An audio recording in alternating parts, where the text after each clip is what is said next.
Estás escuchando Libros para Amar la Tierra. Bienvenidas, bienvenidos, bienvenidas a Libros para Amar la Tierra. Estamos aquí grabando otra vez desde mi biblioteca. ¿Cómo estás, Omar? Rulo, muy contento. Primera vez además que grabamos durante el día. Cierto, ¿verdad? Estamos en una mañana de un viernes grabando a 32 grados, me acabas de decir. Bueno, ya con el aire acondicionado espero mejore un poco este mundo loco con este calor horrible. Y tengo que contarte, Omar, de mi biblioteca, ya que estamos aquí, que en un episodio te hablé del cuidado de una planta en la cual había un nido de un ave en mi jardín. Y entonces, desde aquí de mi biblioteca, desde donde estoy sentado, se ve la mata de papaya.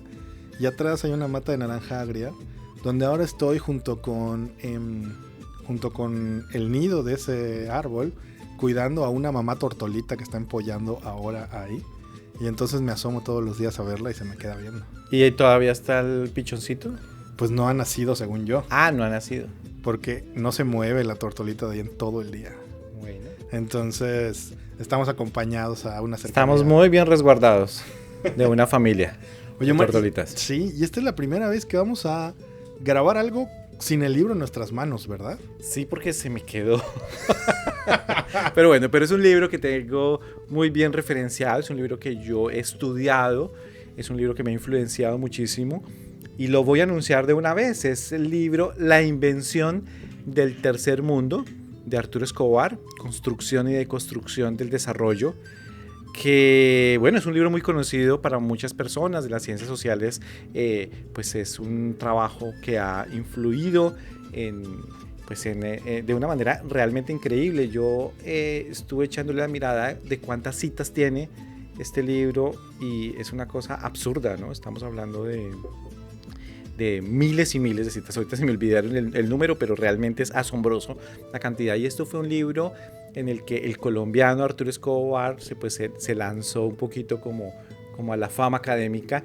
Y este autor, Arturo Escobar, es sin lugar a dudas el autor colombiano pues más famoso pues que haya tenido es raro, ¿no?, hablar de fama, porque son famas que probablemente si él sale a la calle pues nadie lo va a conocer, ¿no?, salvo algunos estudiantes de sociología o etcétera, ¿no?, o de antropología, que es el área en donde él ha trabajado, pero de alguna manera él tiene una fama muy grande. Y ahora pensaba también en eso porque estamos también grabando antes de las elecciones de Colombia, y lo vi también en un video justamente también activando estas redes para que pudieran las personas apoyar a dar una vaca para quienes van a votar el próximo domingo. Y entonces me llamó mucho la atención de cómo también una persona activista, una persona pues que es pues no solamente un gran académico, sino un gran ser humano, puede activar también un montón de colaboraciones para cuestiones también tan importantes como la defensa de la vida a partir de una elección. Oye, bueno, te iba a decir algo chistoso antes de algo formal, así que te voy a decir que dirías que es entonces en su ramo como el Shakira de la academia. Bueno, no la academia colombiana. Bueno, no es Slavoj Žižek. Okay. Tampoco también es curioso porque digamos en versión, a ver, como que tampoco es Dussel, que Dussel también es muy muy conocido, ¿no? Sí. Entonces, y tiene que ver también con una personalidad, y esa personalidad es una personalidad que es mucho menos dada a los reflectores. Entonces tampoco es Boaventura de Sousa Santos, que todos estos personajes que gustan mucho de eso, sino que es una persona más bien que ha sido también muy sencillo, muy sereno y muy humilde también en su exposición pública. Que bueno, eso también es todo un tema súper interesante de ese rol en la academia, ¿no? De que no se quieran mostrar, aunque algunas, o sea, depende mucho de la personalidad de la persona, pero también de su trabajo, ¿no? Yo de repente pienso en Escobar, digo, tú me podrás decir, pero siento que no es tan prolífico para la edad que tiene, o sea, no tiene tantos trabajos publicados a lo largo del tiempo, que ya son, que vamos a hablar es de los 80s, su tesis doctoral es de los 80s, y pues de eso ya pasaron casi 40 años. Pero fíjate que sí, lo que pasa es que mucha de su producción fueron artículos, pero no, sí tiene bastantes, o sea, si uno se echa una clavadita en sus trabajos, y yo pues lo seguí asiduamente durante un tiempo, después ya dejé de leerlo,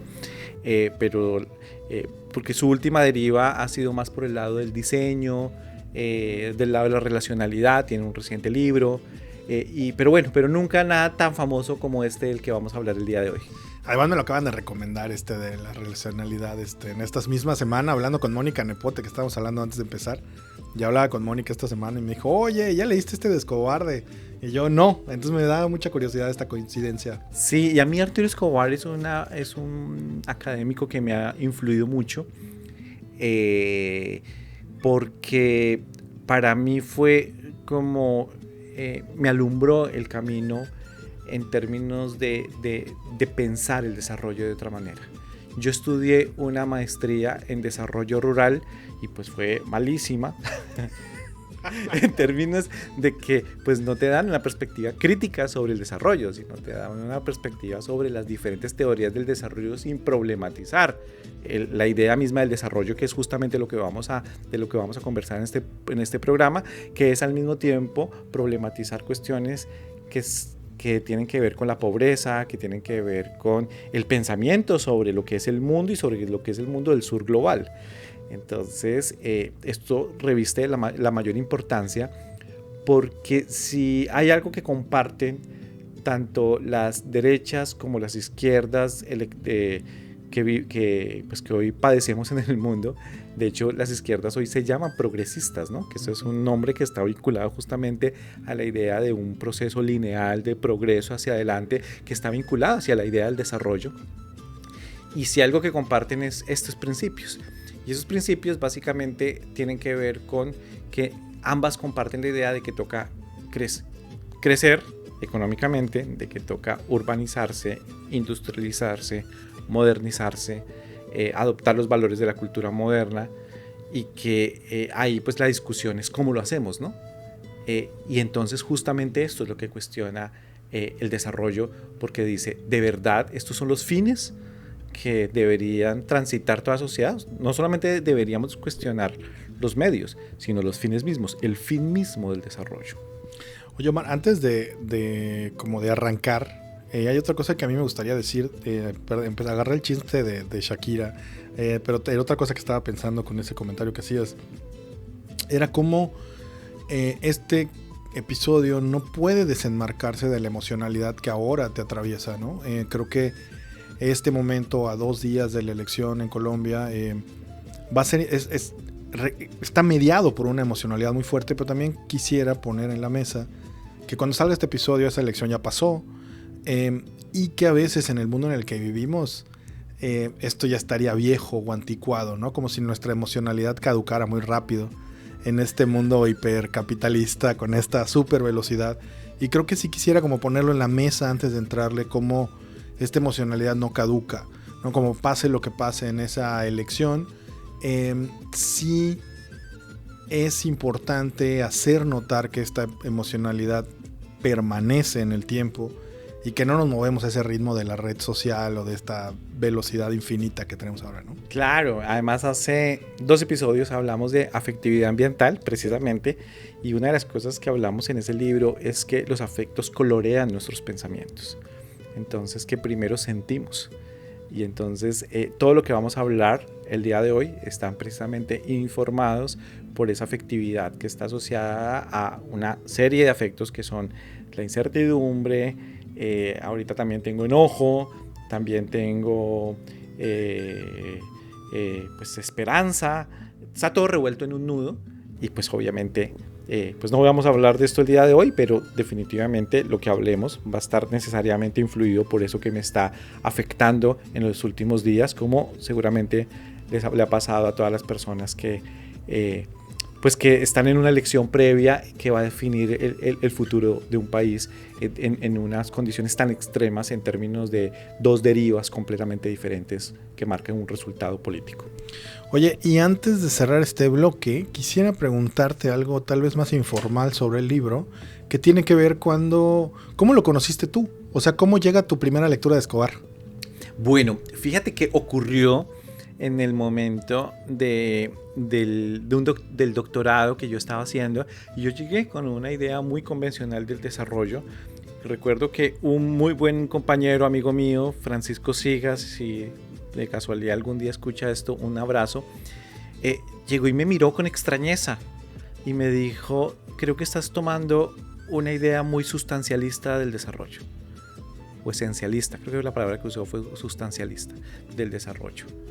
Hay un colega hay un paisano tuyo, Escobar, me dice, que deberías leer. Y entonces me lo dijo en el contexto de un seminario, y entonces yo me quedé pensando y me dices: bueno, ¿quién es ese cuate del que estás hablando? Entonces me dice: ¿no lo conoces? Y dije: no lo he leído. Y entonces me dice: tienes que leer el libro de la invención del tercer mundo. Bueno, pues inmediatamente yo fui, lo busqué, lo encontré, lo descargué y me lo devoré, y desde ahí la tesis que estaba haciendo se transformó, hice otra completamente diferente, terminé haciendo sobre el buen vivir. Por eso te estoy diciendo que influenció tanto mi mirada. Ay, qué chido, que habita tu corazón desde esa época, ¿no? Sí. ¿Cuántos años ya de eso? Pues 16 años. Órale, un rato. Uh-huh. Creo que también eso también me parece importante para hacerlo notar en la emocionalidad, ¿no? De esta que ustedes no sé si lo apreciarán en la voz de Omar, pero le cambió el rostro cuando estaba contando esto, y su alegría de encontrar una idea nueva que transforma su forma de pensar. Es una alegría que no siempre encontramos. Sí, son esos autores que de verdad uno no solamente le cambian su pensamiento, sino la vida. Pues bueno, Omar, con esto cerramos el primer bloque y vamos con el segundo. Bueno, ya volvemos.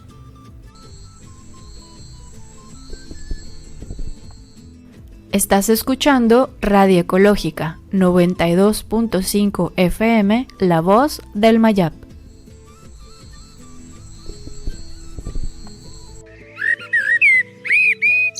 Sigue a Radio Ecológica en YouTube, en Facebook y en Instagram.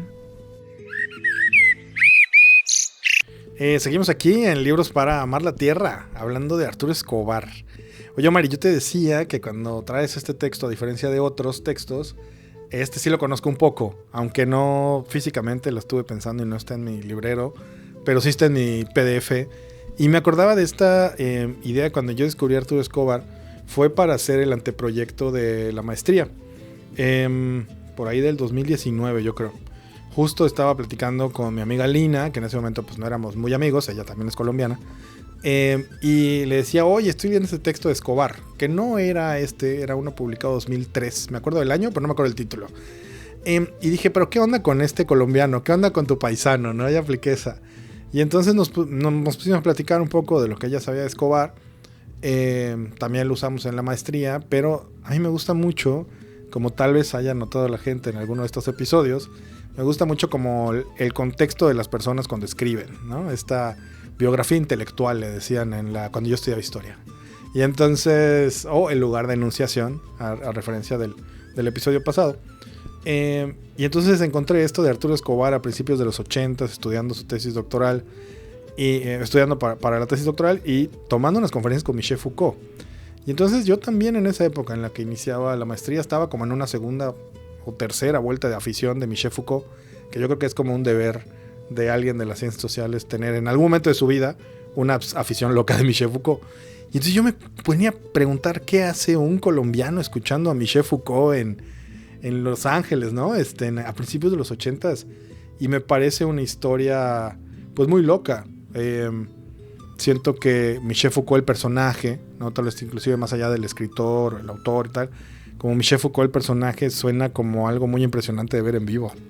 Y como que yo decía, como las ideas de una persona como Michel Foucault, en ese momento final de su vida además, como la parte más avanzada de su pensamiento, impacta en alguien que venía pues, de Colombia, de una formación bien diferente. Y me quedé pensando mucho tiempo cómo se veía Escobar en esos días, siendo un estudiante, escuchando pues a una lumbrera, ¿no? Claro, yo creo que también a él lo debió marcar mucho. Además, justamente, Arturo Escobar después se dedicó a la antropología, a la ecología política, a la crítica del desarrollo, a la idea de los otros mundos, a una cuestión de los movimientos sociales. Pero también yo me identifiqué en una cosa con Arturo Escobar, y es que Arturo Escobar, pues creo que es ingeniero químico o algo así, que también es algo muy interesante. Creo que incluso la misma profesión la tiene también Enrique Leff. Entonces como que hay una cosa que también por ahí me proyecté de decir, bueno, no estoy condenado. No escucharon el episodio Omar es veterinario. Sí, entonces eso pensaba, yo decía, bueno, no, pues uno puede hacer otra ruta en la vida y pues diferente sin necesidad de estar vinculado a eso que estudiaste desde en tu temprana juventud. Bueno, sí, mira que Arturo Escobar dice que él estuvo en esas conferencias, tal vez en California, Berkeley, escuchando a Michel Foucault. Y bueno, no podría yo decir mucho acerca de cómo llegó Foucault en este momento a la vida de Arturo Escobar, pero lo que sí puedo decir en este momento es que el libro de la invención del tercer mundo es un libro que es de principio a fin un libro Foucaultiano, y entonces eso nos obliga a que hablemos un poquito de Michel Foucault para poder darle, digamos, toda la consistencia a esto de lo que vamos a hablar. Bueno, por supuesto que es mucho lo que podríamos hablar de Michel Foucault, ni más faltaba que pudiéramos en un podcast hablar acerca de este increíble giro que le da a la filosofía desde los estudios postestructurales, pero no vamos a hablar de esto. Lo que simplemente voy a limitarme a decir una cosa, y es hacer una discusión que pasa en la filosofía en términos con el giro del lenguaje y el giro discursivo, que es una cosa que comienza, pues probablemente algunos lo tratan desde Wittgenstein, y bueno, desde todos la idea de poner mucha atención a lo que pasa en el contexto del lenguaje. Y Michel Foucault hace la cosa más interesante de este giro cuando lo asocia con el poder. Entonces uno con las palabras y con el lenguaje hace muchas cosas. Entonces uno puede señalar cosas, ¿cierto? Acuérdate en las primeras páginas de 100 años de soledad, que decía: el mundo era tan nuevo que había muchas cosas que no tenían nombre y tocaba señalarlas con el dedo. Esta idea de las palabras que sirven como para designar cosas, ¿no? Libro, mesa, persona, animal, ¿sí? Entonces, pero las palabras sirven para hacer muchas otras cosas. Por ejemplo, y hay palabras, decía Wittgenstein, por ejemplo, que no tienen un referente cósico, como por ejemplo hola, ¿cierto? ¿Qué imagen te aparece cuando tú dices hola? Pues ni idea, ¿no? No aparece una imagen en la... Hay muchas cosas, pero también uno puede hacer cosas, te decía, por ejemplo, autores como Austin, que uno, por ejemplo, puede hacer cosas con palabras, como por ejemplo, bautizar, ¿cierto? Te declaro que te llamas desde este momento, dice el cura, y desde ahí en adelante uno ya lleva un nombre, ¿no? O cuando las parejas entran solteras y salen casadas, ¿no? En virtud de que los declara en un ritual esposos, ¿no? O por ejemplo, yo puedo decirte: Rulo, mañana te prometo que voy a traerte el libro que desde hace rato lo tengo allá en mi biblioteca y no te lo he traído. Entonces me vuelvo deudor en virtud de mi promesa. Uno puede hacer muchas cosas con palabras. Bueno, una de las cosas maravillosas que hizo Michel Foucault es decir, bueno, pero cuando es que uno también con las palabras y con el discurso puede establecer verdad, puede establecer rituales y puede establecer toda una serie de creación de mundos, vamos a llamarlo de esta manera. Entonces, ¿qué significa eso? Él, por ejemplo, estudió... sus primeros trabajos fue sobre la locura, ¿cierto? Entonces, bueno, hoy, por ejemplo, si no cuestionamos esto, por ejemplo, pues se nos daría la idea de, bueno, la locura es una cosa que se da como ya por dada, ¿cierto? Alguien está loco y entonces ese loco necesitamos aislarlo en un psiquiátrico, de esto también habíamos hablado en otro episodio, y entonces, pero pues bueno, ahí yo te digo, uno piensa de verdad que una persona está loca en términos de, y no de pronto que ha accedido a otros dimensionales o otro nivel de realidad? ¿Tú qué has pensado sobre eso? Oye, voy a decir que antes de contestar esa pregunta, que siempre pienso que en la intimidad o en la parte privada Foucault era muy chistoso. O sea, yo me lo imagino como alguien que hiciera bromas. Así que yo creo que él se reiría si yo dijera, esto no es un podcast de Foucault. Haciendo esa referencia a ese ensayo suyo, que fue tal vez de lo primero que leí de él, de Este no es una pipa.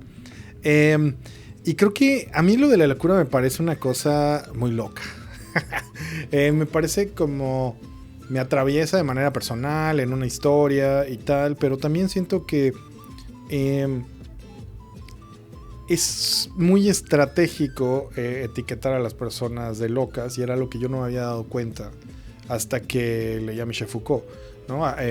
Tal vez por las condiciones de privilegio en las que viví o el contexto social, yo no había visto esa posibilidad de que era un privilegio poder señalar al otro de loca o de loco, ¿no? Hasta que me empezaron a señalar a mí, ¿no? No en esta lógica de la locura patológica, sino en esta acción política de nombrar al otro loco porque no puede pensar, ¿no? Y entonces pienso que a raíz de leer a Foucault, esta desacreditación provoca muchas cosas socialmente. Porque desautorizas totalmente a una persona por decir que está loca, y eso hace que no puedas validar las otras percepciones de mundo que tienen, ¿no? Pensaba mucho cuando estudiaba historia de que esas personas durante mucho tiempo no podían votar, ¿no? Inclusive hoy en día en México hay ciertos juicios de interdicción que hace que no puedan valerse como un ser humano adulto de manera legal. Entonces me pregunto muchas veces como, bueno, pero ¿qué es genuinamente esta noción de locura? Sobre todo a nivel social, porque estoy seguro que esas personas que tienen un trastorno psiquiátrico de ciertas condiciones, pues están viviendo su realidad, que sea diferente a la tuya o a la mía o esta que más o menos compartimos supuestamente una serie de personas medio no locas, hablando un poco de esto de Foucault, de la negación, medio no locas, pues es una cosa bien diferente, ¿no? A la funcionalidad política de nombrar la locura y de marcar esa diferencia. Y entonces, pues Foucault cuando pone eso en la mesa, al menos en mi mesa, cuando yo me acerqué a ese análisis fue como de, no mames, o sea, cambia totalmente mi percepción al entender esa palabra con el uso político de esa palabra de crear esta supuesta verdad, y transforma la forma en la que entiendo el mundo, así casual. Es que ahí precisamente lo que está diciendo Foucault es que es posible crear normalidad y crear anormalidad. El loco es la normal, es todo lo que queda excluida de lo normal. Y así él dice, bueno, pero esto debió ocurrir en algún momento. Y entonces él lo que hace es se convierte en un historiador de las ideas. Y como historiador de las ideas va a los documentos y al archivo, en donde él va descubriendo cómo se van juntando enunciaciones con acontecimientos y cómo se va creando una práctica discursiva que se va convirtiendo en verdad, en algo que ya no se cuestiona.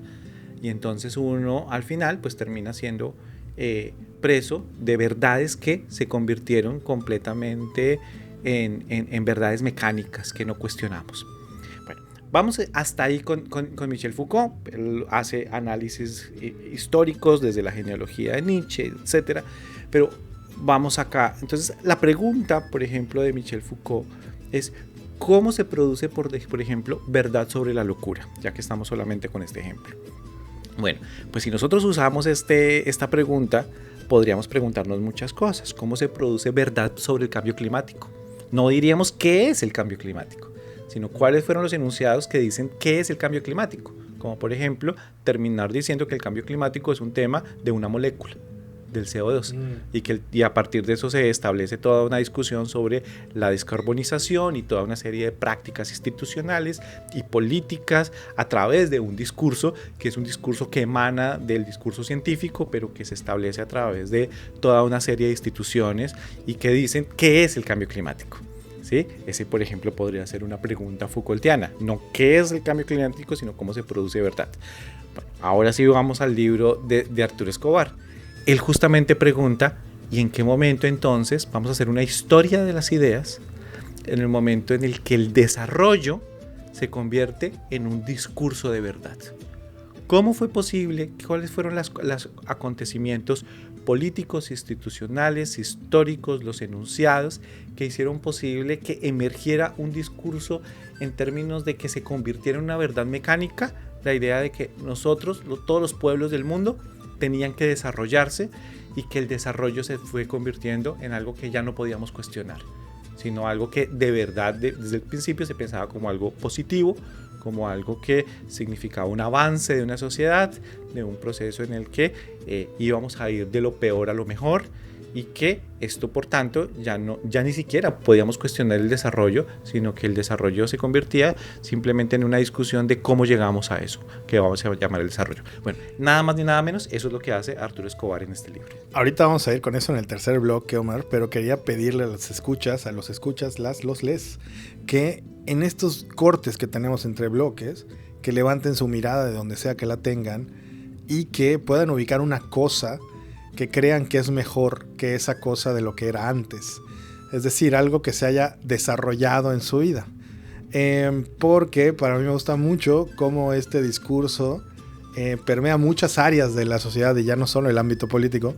Así que en estos 10 segundos, 15 segundos entre bloque y bloque, que levanten la mirada y que la pongan en una cosa que crean que es mejor de lo que era antes y que tal vez eso nos va a ayudar en la reflexión en el siguiente bloque. Bueno, a ver qué pasa. Radio Ecológica 92.5 FM.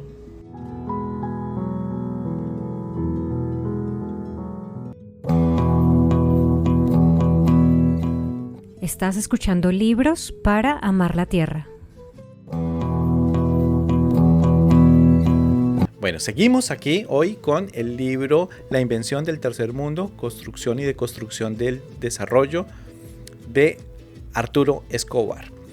Bueno, entonces, te decía, Rulo, que Foucault lo que hace es establecer una historia de las ideas. ¿Cómo fue posible que emergiera una práctica discursiva? Cuando Arturo Escobar toma esa misma pregunta, entonces se encuentra con un acontecimiento realmente increíble, que algo hubiera podido pasar en un momento histórico y que desde ahí cambiara la percepción de los pueblos sobre sí mismos, pero fuera una cosa que nos fuera a acompañar en estos últimos pues ya casi 80 años. ¿Qué es lo que él dice? Que el discurso del desarrollo emergió en el discurso de posesión del presidente Harry Truman. Hay que recordar que pues, Harry Truman, esto fue antes de las bombas nucleares, cuando muere el presidente Roosevelt. El presidente Harry Truman, en plena guerra mundial, hace su discurso de posesión, y él dice una cosa que a partir de entonces marcaría toda una transformación institucional, pero también lo que anunciaría sería una nueva forma de colonialidad. ¿A qué me refiero? A que Harry Truman dice en este discurso de posesión de que ellos por fin tienen la fórmula, o la humanidad por fin tiene la fórmula para sacar de la pobreza a 3/3 partes de la humanidad que viven en África, en Asia y en América Latina, y que la fórmula para eso es crecer más, llevar la ciencia, todos los avances del conocimiento científico a todos estos países, y que la meta para esto es producir más, y que se llevara, digamos, todo un proceso de planificación para acabar con eso que ellos llamaban pobreza, y que en realidad lo que él se inventó, la palabra nueva que comenzó a emerger, no fue desarrollo, sino el subdesarrollo. Entonces lo que tocaba hacer había unos países que se llamaban los desarrollados, que fueron desde entonces los que se llamaron países del primer mundo, y países que eran subdesarrollados, que eran los que estaban en el tercer mundo. Por eso se llama la invención del tercer mundo, porque a través de palabras se inventa el concepto del tercer mundo como un concepto dirigido para 3 continentes, para esta cantidad de la población mundial, en donde decían, ahora lo que vamos a hacer es ayudarlos a salir de la pobreza. Si uno no problematiza esto, entonces uno va a decir, bueno, pues está como chido, ¿no? Pues justamente porque estamos tan capturados por esta imagen. Pero hay que recordar que lo que estaba ocurriendo en este momento es que estaba generándose una transformación de la geopolítica global, porque los imperios, en esta vieja usanza de la colonización directa, lo que habían hecho era pues llevar al mundo a 2 guerras mundiales. Entonces Estados Unidos estaba emergiendo como la potencia hegemónica a escala global, pero ellos ya no podían hacer una invasión o un control de los países a través de colonias, protectorados, etcétera, sino que tenía que generarse una estrategia mucho más sofisticada, mucho más eficaz, y esa propuesta justamente fue esta, el desarrollo. ¿Cómo hacer para controlar a estos países, para contener el avance del comunismo, por un lado, y al mismo tiempo tener control a través de la idea de que los estamos ayudando? Y entonces a partir de esto decían, bueno, pero nosotros tenemos cómo hacerlo. Y entonces una de las cosas es que ustedes tienen que consumir más. Y para consumir más, pues resulta que tenemos que buscar la manera de que lo hagan. Entonces, ¿qué hacemos? Pues les prestamos dinero. Y para prestarles dinero, entonces, ¿qué necesitamos? Crear una institucionalidad. Banco Mundial, Fondo Monetario Internacional, Banco Interamericano de Desarrollo, la creación de todas unas instituciones que son el origen de lo que hoy llamamos la deuda externa, y cómo estos países, a través de préstamos y a través de la incorporación de toda una serie de economistas, de planificadores, de personas que fueron a los Estados Unidos y que después volvieron a los países del sur global a desarrollar a las personas. Y ese proceso de desarrollo era una cosa que terminó siendo profundamente violenta, porque implicaba la transferencia de los patrones de vida de las sociedades occidentales, y particularmente de esta imagen de la clase media norteamericana, como una idea basada en el consumo, como el eje orientador de lo que significaba desarrollarse. Entonces, ¿qué era la pobreza? Lo contrario del consumo. Entonces, definimos a los pobres en términos de subconsumo de bienes y servicios. Y entonces, ¿qué significaba el desarrollo? Incorporar a toda esta masa de la población mundial al sistema del consumo de mercancías y de los bienes de la sociedad industrializada. Y entonces, a partir de esto también se creó toda una serie de índices para decir, ok, entonces tocaba certificar a los pobres, y esos pobres entonces eran aquellos que no pasaban la línea de pobreza, eran todos esos pobres que pues que no alcanzaban ese nivel para poder vivir como unas personas de la clase media. Y entonces lo que empezó a generarse fue una guerra contra la pobreza. Oye, Mar, ya me dejaste muchas ideas ahí en la mesa, las tuve que apuntar. Primero, me da mucha curiosidad también cómo en esta narrativa también muy victoriosa de Estados Unidos lograron también desaparecer lo que ellos llamaban en esa época el segundo mundo, ¿no? Como el bloque comunista, chao. Claro, eso no lo dijimos, que el segundo mundo era los países de la tras la cortina de hierro, ¿no? Los demás, ¿no? Y entonces me gusta como partir desde el hecho de cómo este discurso, a pesar de que Truman lo puso, se ha actualizado tanto. Sí. Y que que en el 89, 90 vamos a borrar a este segundo mundo y vamos a dejarlo ahí. Y yo me recuerdo en mi juventud, o sea, hace unos 15, 20 años, que se seguía usando el concepto de tercer mundo. De hecho, yo creo que se sigue usando, aunque ya no con tanta persistencia, pero el segundo desapareció. Y entonces me parece muy interesante hablando de Foucault y de la noción de verdad, cómo este discurso también se desarrolla y se actualiza para seguir posicionando su dimensión hegemónica, con su forma de ver el mundo.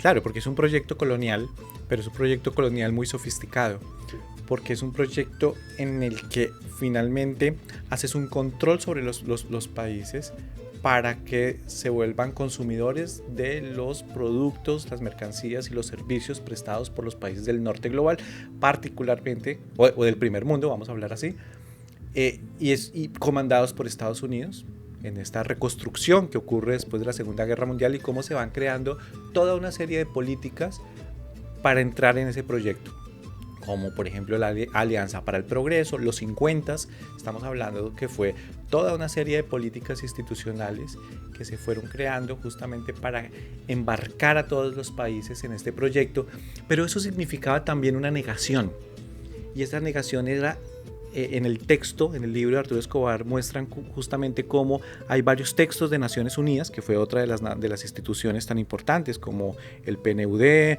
como el Banco Mundial de Alimentos, como todas estas institucionalidades de las agencias de las Naciones Unidas.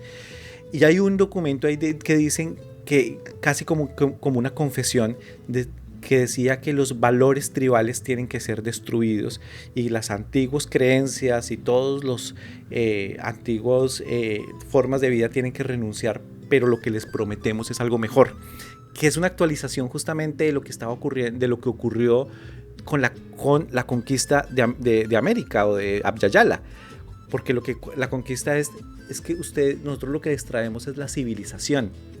Es así, ustedes lo que pasa es que viven en taparrabos y viven adorando dioses falsos.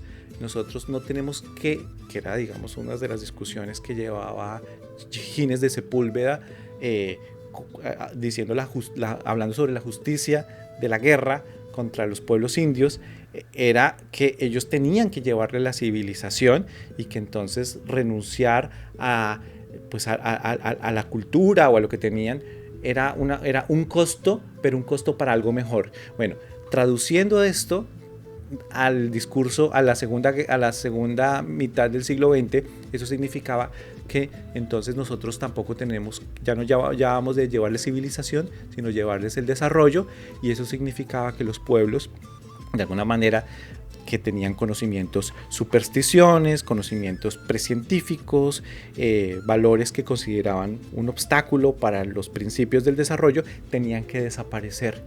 Eso para los pueblos significó una tragedia, porque eso significaba que, por ejemplo, los pueblos indígenas tenían que entrar a las escuelas para desarrollarse, y eso significaba dejar de ser pueblos indígenas, eso significaba dejar de hablar su lengua, hablar la única lengua que importaba en estos territorios era el español, y sentir vergüenza de lo que eran. O sea, era toda una actualización del proyecto colonial.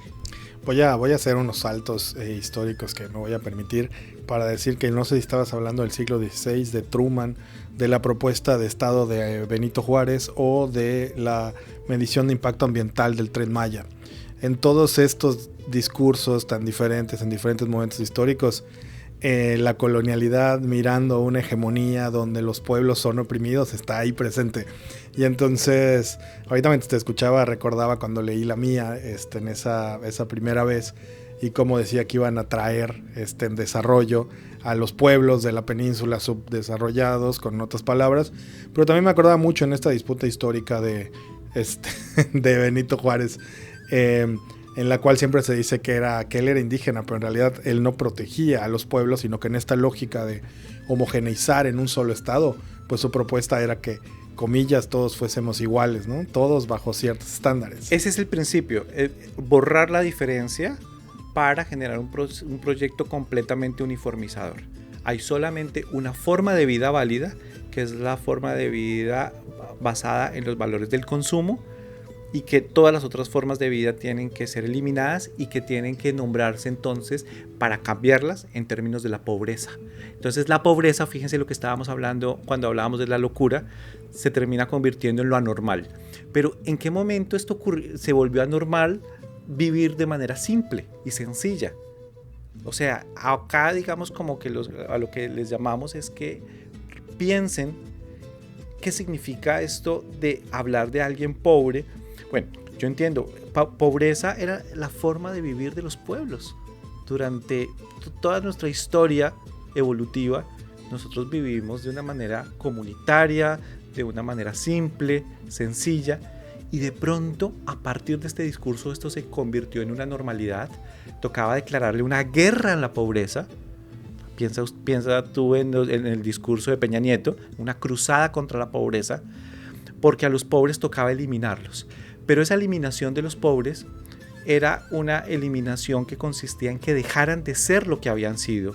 Y cuando nosotros pensamos que eran lo que los pueblos habían sido, eran pueblos con tradiciones, con conocimientos agrícolas, con conocimientos de salud, con conocimientos, con formas económicas diferentes, con todas unas relaciones culturales que empezaron a ser perseguidas, ninguneadas, para que dejaran de ser lo que habían sido y desde entonces se involucraran en este único proyecto colonial que era el proyecto del desarrollo. Lo que significó entonces el desarrollo fue una tragedia para muchísimos de los pueblos del mundo, porque fue llevarlos a las redes del dinero, que la única forma de vivir fuera asalariándose, que fueran vendiendo su fuerza de trabajo, que fueran entrando al sistema de crédito, al sistema de consumo, que se urbanizaran, porque yo también, por ejemplo, soy hijo de esta época. Por ejemplo, también los remitimos a la discusión sobre mi papá, del libro de mi papá, en donde justamente hablamos de este momento, ¿no? El momento en el que la familia de mi papá toma la decisión de irse a la ciudad y dejar de ser campesinas, porque el discurso del desarrollo ya los habían bebido y decían, acá tenemos que salir hacia la ciudad, que es donde está el progreso. Sacaron a mi abuelito de su pequeña parcela cafetalera, y a partir de entonces pues ellos empezaron a descampesinizarse y volverse urbanos, porque esa era la imagen que se vendía, salir adelante. Fíjate, digamos, esta idea, ¿no? Que uno está atrás cuando es campesino, uno está atrás cuando vive en el pueblo, pero cuando sale adelante es cuando sale a la ciudad, cuando se consigue trabajo asalariado, cuando empieza a comprar cosas y cuando empieza a imitar los valores del consumo, de ese vivir mejor vendido por la sociedad occidental industrializada. Creo que me gustaría cerrar este bloque, Omar, comentando que a mí me parece muy ilustrativo cómo inclusive la palabra pobreza y específicamente en la etiqueta de pobre, la categoría de pobre se vuelve totalmente peyorativa, ¿no? Y como en México al menos no se usa usualmente para referirte a alguien porque es una ofensa. Y entonces pensaba como en muchos eufemismos, ¿no? Que atraviesan, es que esa persona es muy humilde. Yo recuerdo que así era la expresión que se usaba en mi casa. Es que es muy humilde, pero yo no entiendo qué tiene que ver la humildad con eso. Pero creo como este manejo justamente de los discursos provoca que nos cerca, nos evita llegar a otro cuestionamiento de los pensamientos, nos pone límites para poder justo desmontarlos, y que requieren como una reflexión muchísimo más compleja, que evidentemente no se termina en un podcast, en esta conversación en la cual nos damos cuenta cómo esas palabras que construyeron esta supuesta verdad también cercan, ¿no? Ponen límites a un pensamiento que desmonte esa verdad, y pensar en esta apuesta de, por ejemplo, del postdesarrollo, ¿no? Que un poco también pienso que tú has puesto ese prefijo en el postcapitalismo, y que creo que es una forma de tratar de, si no derribar esas cercas, al menos empujarlas un poco para dar espacio a ciertas ideas que están totalmente veladas bajo estas lógicas ya impuestas. Pero ¿qué te parece que dejamos esto botando en la mesa y antes de patear este balón a gol nos vamos al siguiente bloque? Bueno, así lo hacemos.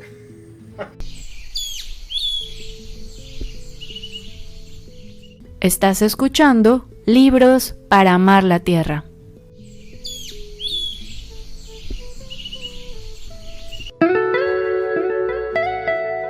Radio Ecológica 92.5 FM. Ok, seguimos aquí en este último bloque y tuvo que Omar recordarme que yo dejo tareas a las escuchas. Entonces ustedes se quedaron mirando una cosa que era mejor que otra antes, ¿no? Yo pensé en mi computadora Compaq Presario, que no sé si te acuerdas, tenía unos monitores grandes de cierto color, y que ahora la computadora que tengo además es una Mac, lo que tampoco me hace sentir nada orgulloso, pero pensaba en cómo este es un objeto muy característico del desarrollo aplicado en nuestro contexto, ¿no? La tecnología. Pero creo que muchas veces este concepto ha permeado tanto en otras áreas que damos por hecho que esa es la forma de existir. La forma de existir es siempre tener algo mejor. Y entonces este objeto que yo les pedía que miraran podría ser un librero, podría ser un papel, podría ser una pluma, podría ser este micrófono que estoy sosteniendo o la grabadora que estamos usando. En especial también pensé en la tarjeta de memoria de la grabadora. Siempre está construido en una noción de mejoría, de que eventualmente en el futuro habrá algo mejor para que en lugar de que usemos estos dos micrófonos, que son los micrófonos que ya no se usan tanto, por cierto, ¿no? Como muy de noticiero de tele, en la mente de las personas es un arcaísmo, ¿no? Esta noción del desarrollo creo que ha permeado tanto en muchos niveles, en muchas capas sociales, que pensamos que, por ejemplo, que la mejor tecnología es la más nueva, y no en la tecnología, por ejemplo, de Shopkins, ¿no? En la tecnología de las personas que han trabajado durante todo este tiempo con cierto tipo de herramientas, no solo me refiero a herramientas físicas, que han sido totalmente funcionales. Y entonces colocamos en los arcaísmos, en esto cosa vieja, también dentro del saco de la pobreza, ¿no? De lo subdesarrollado. Sí, porque fíjate que la noción del desarrollo está obviamente arraigada en la noción ilustrada del progreso. Entonces esto marca también una flecha del tiempo, en donde del tiempo lineal, orientado hacia el futuro, en donde el pasado es una carga que tiene que superarse, porque siempre estamos avanzando hacia algo mejor que está adelante de nosotros. Bueno, esta es una idea que en nuestros tiempos ya lo vemos con bastante sospecha, por eso es que muchos que dicen que somos posmodernos, porque nosotros ahora ya no estamos viendo adelante de la carretera el progreso o el paraíso, sino el abismo. Nos estamos yendo derechito para el abismo. Y entonces estamos tratando de mirar entonces en qué momento perdimos el rumbo. Porque si hay algo que refleja eso que tú estás diciendo es la inteligencia artificial. Total. O sea, llegamos al momento en el que lo más sofisticado no necesariamente es lo mejor, sino al contrario. Puede llegar a generar una transformación tan terrible en el conjunto de la sociedad que terminamos en una enajenación absoluta de las máquinas, en este caso de los algoritmos y de pues todo lo que significa esta tecnología que ha venido a transformarlo todo, pero yo creo que no para mejor, sino ha sido es una tecnología que hay cosas que podríamos hacer, pero deberíamos decirle no. Y una de estas es la inteligencia artificial. Sí, totalmente. Y creo que ahorita me lo estás diciendo, pienso mucho que, si llegan hasta el final de este episodio, de todos de la segunda temporada, también del contenido que hago en Bibliófago, tenemos este mensaje de que esto está construido con un enfoque de trabajo auditivo artesanal. Y es que mucho de lo que se hace ahora ya está mediado por la inteligencia artificial, porque es muy fácil, más rápido, lo que sea. Pero trato con eso de decirle también a quien nos escucha que agradezca esos como errores de dedo que quedan en el audio, ¿no? Por ejemplo, en este contenido yo no quito las muletillas que tú y yo tenemos, están ahí porque esto es una conversación. No sé si ustedes saben, pero esto es una conversación que Omar y yo tenemos cada cierto tiempo, que la grabamos y que muchas veces como hoy, esto ya lo estoy adelantando porque ya lo vi venir, me voy a quedar con ganas de seguir hablando contigo de este tema. O sea, no vamos a agotar, o sea, yo siento que yo no le he entrado a lo de la pobreza porque he estado como en otro. Y entonces, como una conversación, pues no, si la mediáramos con IA, nos quitaría todas las muletillas y seguramente quedaría en 35 minutos en lugar de en 55 probablemente quede esto. Pero se pierde la dimensión en la que, por ejemplo, ustedes en este micrófono que usamos, escuchan mi respiración, tu respiración, el aire que hay afuera, hubo unos ruidos ahorita del vecino, hace un ratito, no sé si se aprecian en el audio, pero todo eso es parte de nuestra experiencia de vida. Esta conversación está mediada por la mirada que te estoy sosteniendo ahora, por la gente que la está escuchando, y todo eso se robustece en una comprensión del mundo que la IA no nos puede dar. Y entonces este arcaísmo de tener una grabadora, que por cierto la memoria de esta grabadora ya está empezando a dejar de ser tan común de encontrar, pareciera que pierde valor bajo esta lógica que estábamos platicando de Arturo Escobar. Y por otro lado, todos los comentarios que he recibido sobre ese mensaje pequeño que dejo al final de Libros para Amar la Tierra y de Bibliófago han sido profundamente positivos. Y me han dicho como, no manches, Rulo, de verdad, o sea, esa chamba la estás haciendo tú a mano en tu edición. Y yo, pues sí, así la he hecho siempre, y para mí es como la forma en la que yo trabajo estas cosas, y que me parece importante entender el tiempo que le dedica la gente a esto, porque también yo podría estos audios ponerlos en un procesador y que se publique el podcast sin que yo los escuche. Pero esta conversación, por ejemplo, mientras la tenemos, está mediada porque yo acabo de terminar de escuchar la conversación inmediata anterior que va a estar disponible hoy, ¿no? El episodio que ustedes van a escuchar el 16.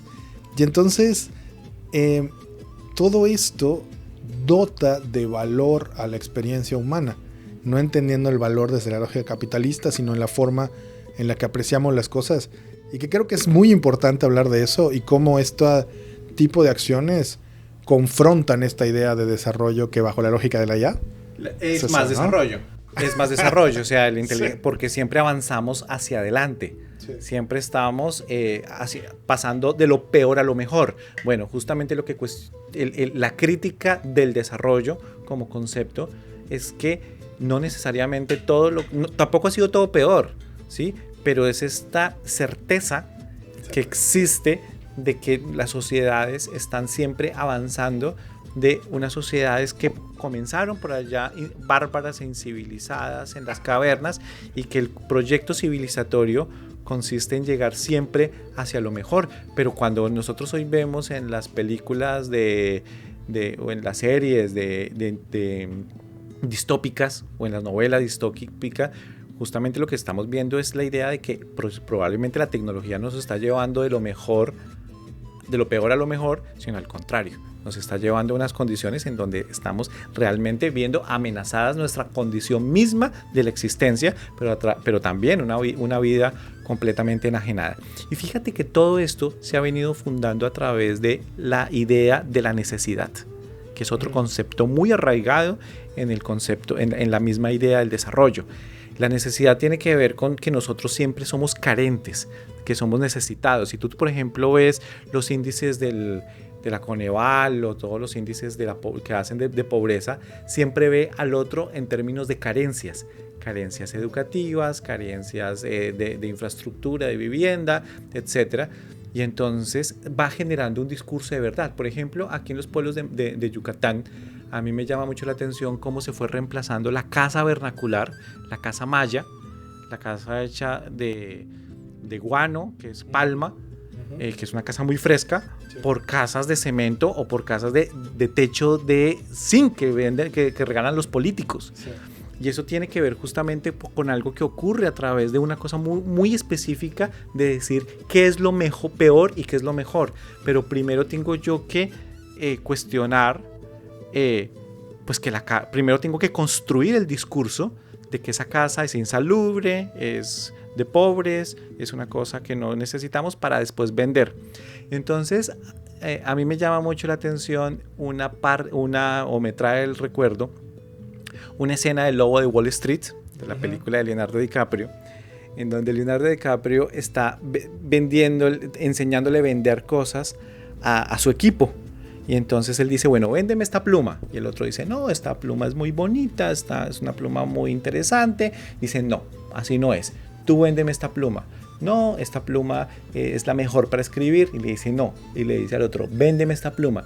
Y el otro le dice, dame un autógrafo. Y el otro le dice, ¿y con qué pluma? Pues aquí la tengo. Y Leonardo DiCaprio, bueno, el del Lobo de Wall Street, le dice al vendedor, eso es lo que tienen que hacer. Créenle la necesidad. Hagan sentir que lo necesitan. Así es como se venden las cosas.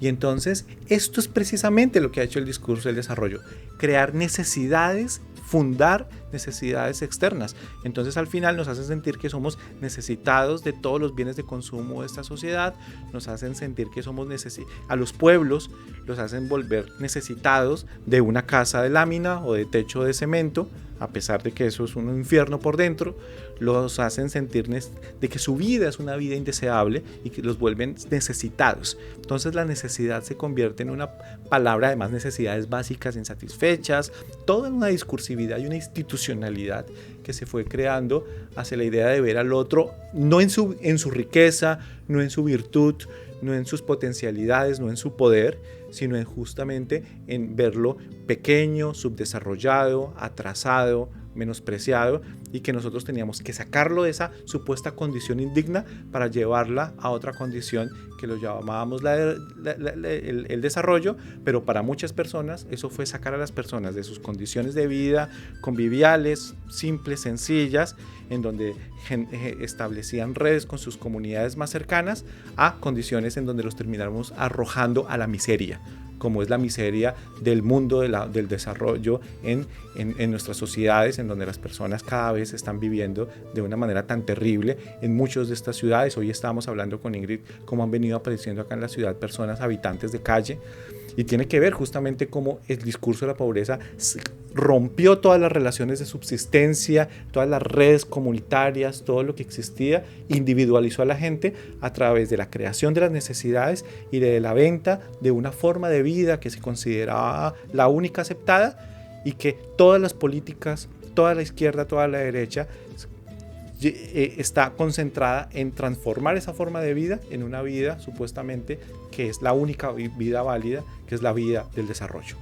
Oye, Omar, para cerrar, ¿sabes qué? Yo quisiera quedarme con una pregunta que yo me hago muchas veces, a veces pienso que no me la hago lo suficiente, y es qué tan embebido estoy en el concepto de necesidad. O sea, creo que también en esta parte, aunque mucha de la discusión de ahorita estuvo muy anclada en ciertos grupos humanos, digámoslo así, ¿no? Concebidos como pobres, concebidos como locos, creo que permea tanto este concepto de crear necesidades que ahora es una mediación de nuestra realidad, ¿no? O sea, tenemos ciertas necesidades que ni siquiera sabemos si realmente son necesidades. Digo, seguramente necesito agua o luz en mi casa, pero yo no sé si necesito 80 termos guardados en mi alacena. Y entonces siento que a veces también en esta invitación, que es una incitación del texto de Escobar, siento que también lo podemos llevar a un nivel cotidiano sin importar qué rol juegues en esta sociedad. Y también como aduciendo un poco a lo que propone también Foucault, ¿no? O sea, cómo este tipo de interpretaciones, al ser tan múltiples y complejas, puede cuestionarnos, aunque seas la persona más privilegiada del mundo, ¿no? Me imagino hasta al mismo Trump o al mismo Musk embebido en su obsesión de necesitar algo nuevo, ¿no? Y entonces, sin darse cuenta que están en la misma trampa que ellos mismos crearon. Y creo que eso es una pregunta que yo me hago mucho, ¿no? O sea, como, bueno, pero ¿esto realmente necesito? Y cómo cuestionarnos de manera cotidiana también nos hace acercarnos a esta reflexividad más compleja como lo que nos presenta Escobar. Pues, ¿qué tal si dejamos entonces este capítulo en pausa y hacemos un nuevo capítulo justamente sobre el postdesarrollo,